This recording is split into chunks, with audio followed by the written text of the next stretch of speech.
Nếu xếp sức mạnh quân sự các nước Đông Nam Á năm 2026, ai đang đứng đầu, Việt Nam ở đâu?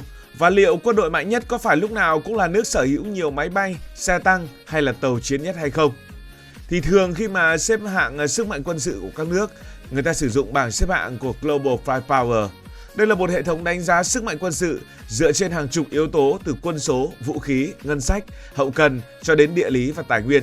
Việt Nam đang đứng ở vị trí rất cao, nhưng trước khi đến với Việt Nam, chúng ta hãy bắt đầu đếm ngược từ vị trí số 5. Đứng ở vị trí số 5 Đông Nam Á đó là Myanmar. Đây là một trường hợp khá đặc biệt bởi Myanmar không phải là một nền kinh tế lớn, thu nhập người dân cũng không cao, nhưng quân đội nước này lại có quy mô đáng kể. Theo Global Firepower 2026, Myanmar xếp khoảng 35 thế giới và đứng thứ 5 ở Đông Nam Á.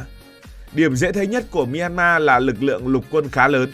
Nước này có hàng trăm nghìn quân nhân, hơn 1.000 xe tăng theo thống kê, cùng số lượng lớn pháo kéo, pháo tự hành và pháo phản lực.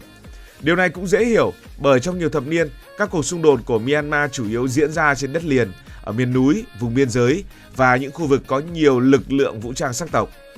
Không quân Myanmar cũng không phải dạng nhỏ, nước này có hàng trăm máy bay quân sự các loại, trong đó có những chiến đấu cơ có nguồn gốc của Nga và Trung Quốc. Myanmar từng mua MiG-29, Su-30 và nhiều loại máy bay huấn luyện chiến đấu khác. Đây là lực lượng đủ mạnh để tạo ra ưu thế trên không trước nhiều nhóm vũ trang trong nước, bởi các lực lượng nổi dậy gần như không có không quân để đối đầu trực tiếp. Nhưng điểm khiến Myanmar khác hẳn nhiều nước Đông Nam Á là kinh nghiệm chiến đấu thực tế. Quân đội nước này gần như chưa bao giờ thực sự được nghỉ. Từ nhiều thập niên trước đã có các cuộc xung đột với các nhóm vũ trang sắc tộc, còn sau năm 2021, chiến sự trong nước càng trở nên dữ dội. Thế nhưng kinh nghiệm chiến tranh cũng đi kèm một cái giá rất lớn, vũ khí bị hao mòn, quân số bị tiêu hao, ngân sách bị rút cạn, hệ thống hậu cần luôn chịu áp lực.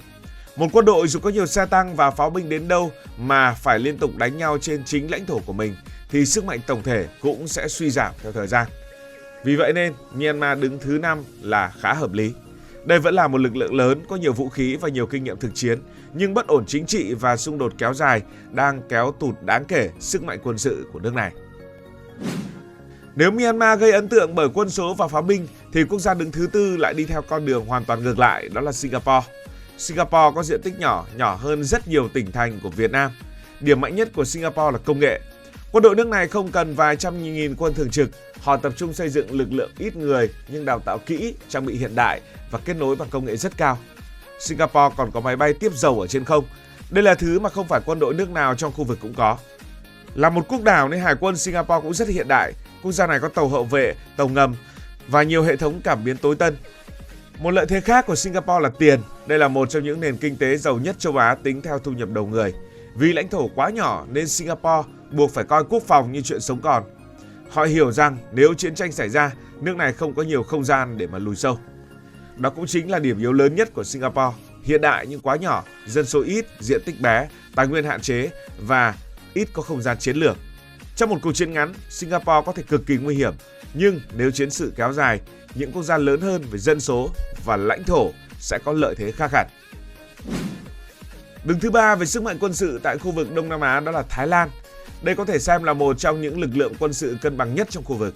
Thái Lan không có vượt trội ở một bảng nào, nhưng gần như quân chủng nào cũng có quy mô khá lớn và tiếng nói của quân đội Thái Lan trong nước thì cũng rất lớn. Lục quân Thái Lan có hàng trăm nghìn quân nhân và một lực lượng xe tăng đáng kể. Không quân cũng tương đối mạnh với nhiều loại máy bay chiến đấu, trong đó có F-16 và Gripen của Thụy Điển.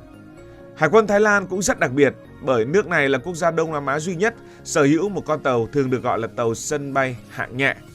Con tàu này ngày nay chủ yếu hoạt động như tàu chỉ huy, tàu chở trực thăng và hỗ trợ cứu trợ, chứ không còn vận hành máy bay chiến đấu như cố định như là trước. Điểm mạnh của Thái Lan là nền kinh tế đủ lớn để nuôi một lực lượng quân sự khá toàn diện. Nước này cũng có quan hệ quân sự lâu đời với Mỹ, từng mua nhiều loại vũ khí của phương Tây, đồng thời những năm gần đây cũng nhập thêm hàng của Trung Quốc. Vì vậy kho vũ khí của Thái Lan khá đa dạng. Tuy nhiên chính sự đa dạng này đôi khi cũng tạo ra khó khăn.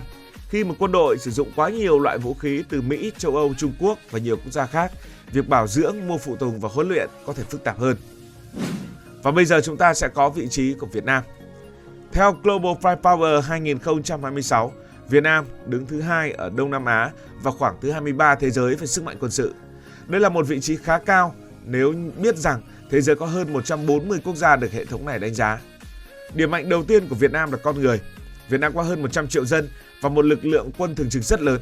Đặc biệt, lực lượng dự bị của Việt Nam được đánh giá thuộc nhóm lớn nhất ở trên thế giới. Lục quân Việt Nam có quy mô lớn với rất nhiều xe tăng, pháo binh và pháo phản lực. Những năm gần đây, chúng ta từng bước hiện đại hóa. Với Việt Nam, phòng không đặc biệt quan trọng bởi lịch sử chiến tranh cho thấy muốn bảo vệ lãnh thổ thì trước hết phải hạn chế khả năng đối phương làm chủ bầu trời. Trên biển, Việt Nam cũng có một lực lượng đáng chú ý, đó là tàu ngầm Kilo. Với một quốc gia nằm sát Biển Đông, tàu ngầm có giá trị rất lớn. Nó không cần xuất hiện công khai và chính việc đối phương không biết tàu ngầm xuất hiện ở đâu sẽ tạo ra áp lực. Ngoài tàu ngầm, Việt Nam còn có các tàu hộ vệ tên lửa, tàu tên lửa tấn công nhanh và lực lượng phòng thủ bờ biển. Những hệ thống tên lửa chống hạm trên bờ cũng có thể tạo thành lớp phòng thủ rất quan trọng dọc theo bờ biển dài. Nhưng sức mạnh lớn nhất của Việt Nam không nằm ở một vũ khí riêng lẻ mà nằm ở tổng thể. Dân số lớn, quân thường trực đông, lực lượng dự bị rất lớn, lãnh thổ kéo dài, địa hình phức tạp, có núi, rừng và hệ thống sông ngòi. Đây là những yếu tố khiến việc tấn công Việt Nam chưa bao giờ là câu chuyện đơn giản với bất kỳ một thế lực nào. Việt Nam cũng có kinh nghiệm lịch sử rất sâu. Tất nhiên lịch sử không tự động biến thành sức mạnh hiện tại, nhưng nó ảnh hưởng đến cách xây dựng quân đội, tổ chức phòng thủ và tư duy của chính Việt Nam. Vì vậy, Việt Nam đứng thứ hai không có nghĩa là Việt Nam sở hữu vũ khí hiện đại nhất.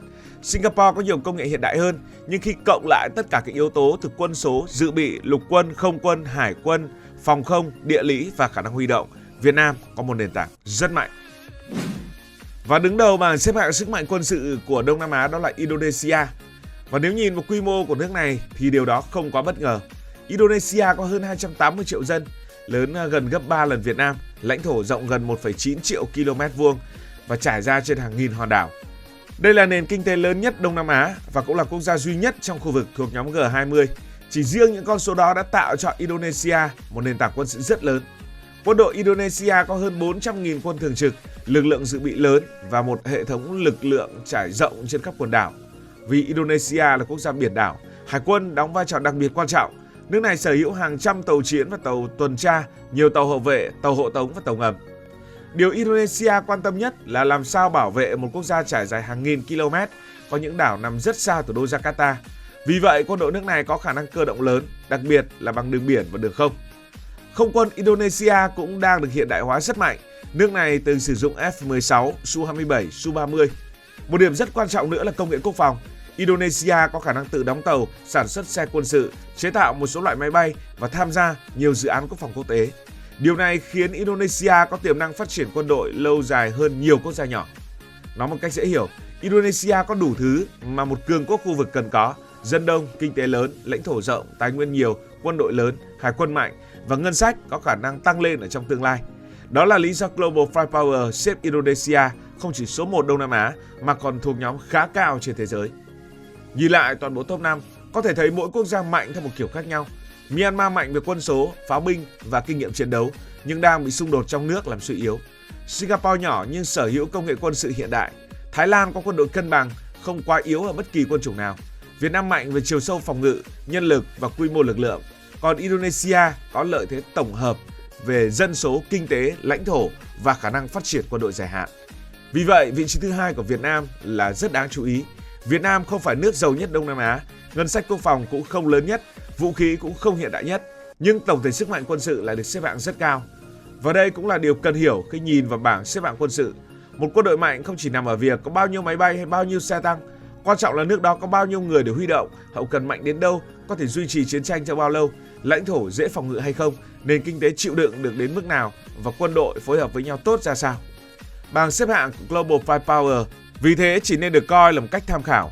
Nó không thể trả lời câu hỏi nước nào chắc chắn thắng nước nào trong một cuộc chiến thực sự. Nhưng nếu muốn có một bức tranh đơn giản và dễ hiểu với sức mạnh quân sự Đông Nam Á thì thứ tự đang khá rõ ràng.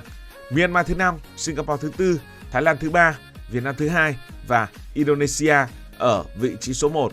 Còn nếu mà nhìn rộng hơn ra những vị trí khác ở trong top 10 thì chúng ta sẽ có một số vị trí như sau. Philippines ở vị trí thứ 6, Malaysia vị trí thứ 7, Campuchia thứ 8 và Lào ở vị trí thứ 9. Cảm ơn vì đã quan tâm theo dõi câu chuyện này. Nếu thấy thú vị, hãy đăng ký kênh để không bỏ lỡ các video mới nhất. Cảm ơn các bạn đã dành sự đồng hành cùng Hải Thanh Story. Đi qua những vùng đất, khám phá những điều mới.